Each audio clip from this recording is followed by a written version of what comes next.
It is only natural that in football we sometimes see players who look a little bit out of their depth.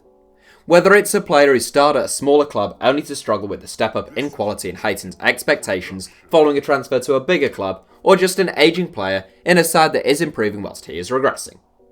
In some cases, a player who appears to be out of their depth can go on to prove you wrong, but in the majority of cases, they'll move on to a club more suited to their talent and mentality.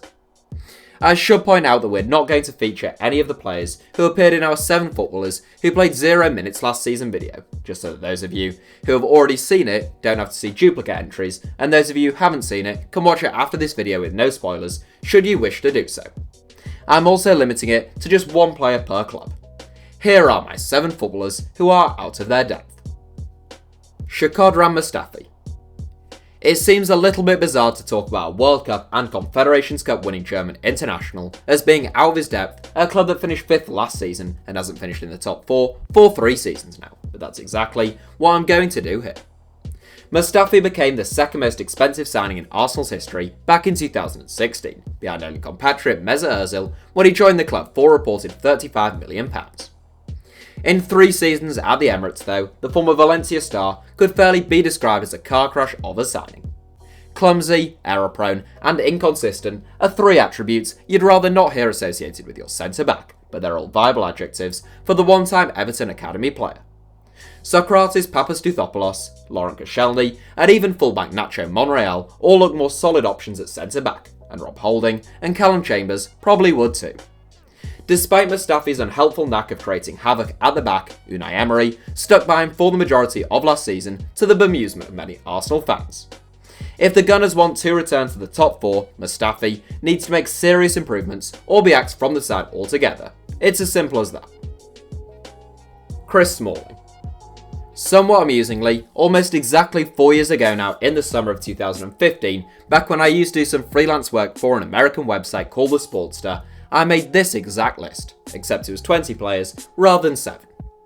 Whilst the likes of Mike Williamson at Newcastle United and Ricky Lambert at Liverpool seem like distant memories now, Chris Smalling is the only player from that list still at the same club.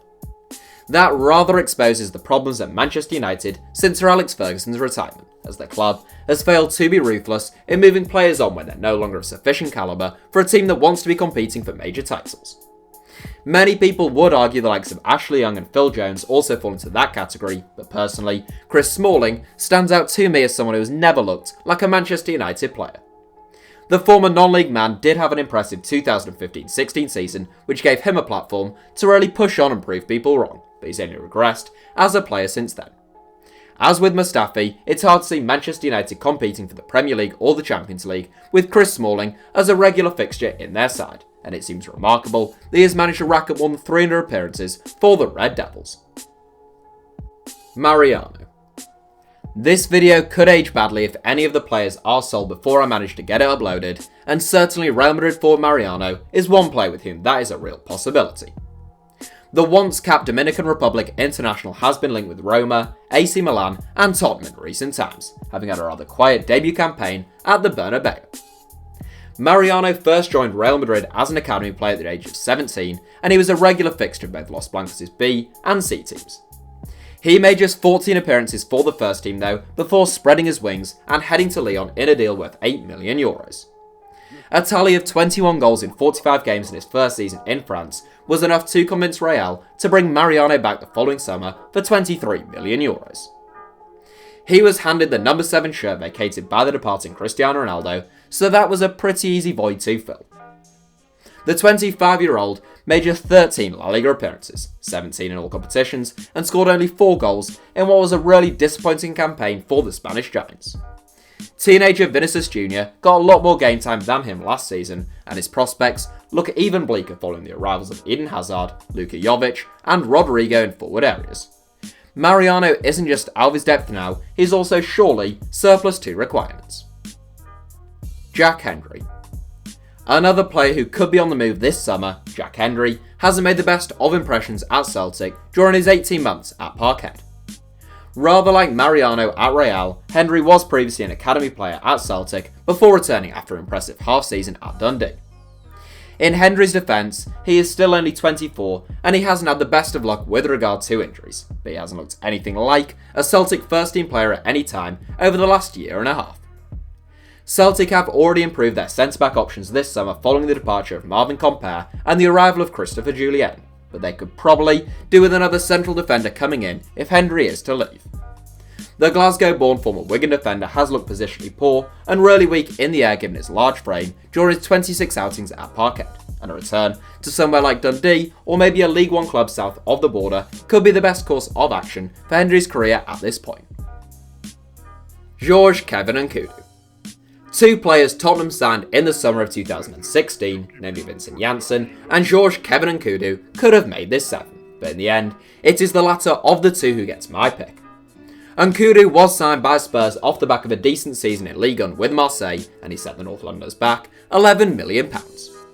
3 years on, and the former French youth international has managed just 26 appearances in a Tottenham shirt, and only 10 of them have come in the Premier League. A quick wide player with a trick up his sleeve, there have been question marks surrounding Nkudu's end product. One thing that doesn't bode particularly well for the 24-year-old is his 2 half-season loan moves to Burnley and Monaco respectively. Both short-term deals from January until the end of the 17-18 and 18-19 seasons respectively, and Kudu made just 8 appearances for Burnley and just 3 for Monaco, failing to register a single goal or assist.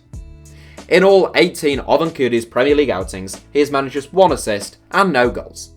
It's certainly fair to say he looks out of his depth in what is now a very strong Tottenham side, and it's surely time for the Frenchman to move on to pastures new. Danny Drinkwater. It was recently reported that Chelsea have paid Danny Drinkwater £10 million in wages since signing him for £35 million 2 years ago. An outlay of £45 million to date for a player who has made just 12 Premier League appearances is an average of £3.75 million per league game. For that amount of money, you would want a player who makes Lionel Messi look like Phil Barnsley, and Danny Drinkwater certainly isn't that player. The 29-year-old former Manchester United Academy graduate impressed during his time at Leicester City, particularly during the Foxes' 2015-16 title-winning campaign alongside N'Golo Kante. He followed Kante to Stamford Bridge 12 months later after the Frenchman made the same move for £3 million less than Drinkwater. Whilst Kante won the Premier League Player of the Year award and made the top 10 of Ballon d'Or voting off the back of his debut campaign in West London, Drinkwater made just 12 Premier League appearances that were about as memorable as the 2006 BBC Two game show Petrolheads. Remember that, Petrolheads? It was a panel show all about cars with Neil Morrissey from Men Behaving Badly, Richard Hammond off Top Gear, and Chris Barry played Arnold in Red Dwarf. No? Nothing? Well, exactly. That's why it was a sound simile for Drinkwater's first season at the Bridge. Anyway, his first season was a roaring success in comparison to his second, which was last season, in which he played only half an hour of football in the Community Shield all season and was found guilty of drink driving after crashing his Range Rover in Cheshire. The only things working in Drinkwater's favour are the fact that Chelsea currently have a transfer ban. Frank Lampard has said he will give everyone an opportunity, and the big clubs do struggle to meet homegrown player quotas. Nevertheless, he's still out of his depth, and one suspects there may be more talented central midfielders in the Blues Academy who they could promote and develop in the coming seasons. Eric ChoupoMoting. Eric ChoupoMoting, or Jean-Eric Maxim ChoupoMoting in full, is perhaps the ultimate out-of-depth player in world football right now. The 30-year-old was relegated from the Premier League with Stoke City in the 2017-18 season, and following his less than spectacular form, he hadn't registered a single championship appearance by the end of August 2018. It was at the end of August that PSG began sniffing around Choupo-Moting in what seemed like the most unusual rumour of the summer. It was more than a rumour though, as PSG boss Thomas Tuchel had previously managed Choupo-Moting at Mainz, and he saw him as a decent addition for the Parisians. His Stoke contract was cancelled by mutual consent, and Choupo-Moting was officially unveiled as a PSG player. In the shadows of Kylian Mbappe, Edinson Cavani and Neymar, Choupo-Moting made 31 appearances in all competitions last season, in which he scored 3 goals, which is fewer than left-back Juan Bernat, right-back Thomas Meunier and centre-back Marquinhos. What's more, he also pulled off what is either the miss of the century or the best goal line block of the season, depending on which team he thought he was playing for, in PSG's 2-2 draw with Strasbourg last season.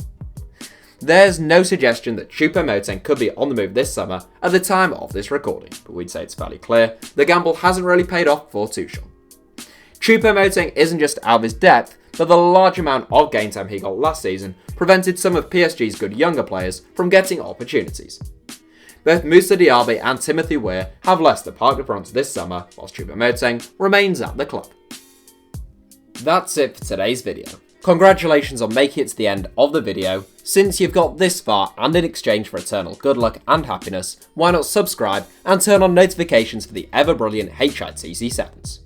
Also, for mobile users, if you click on your screen now there should be some suggestions of other videos YouTube thinks you might like, and I agree with YouTube. If you're watching on desktop, they should appear of their own accord. Thank you all for watching, give us a like if you enjoyed the video, and I hope you have a brilliant day.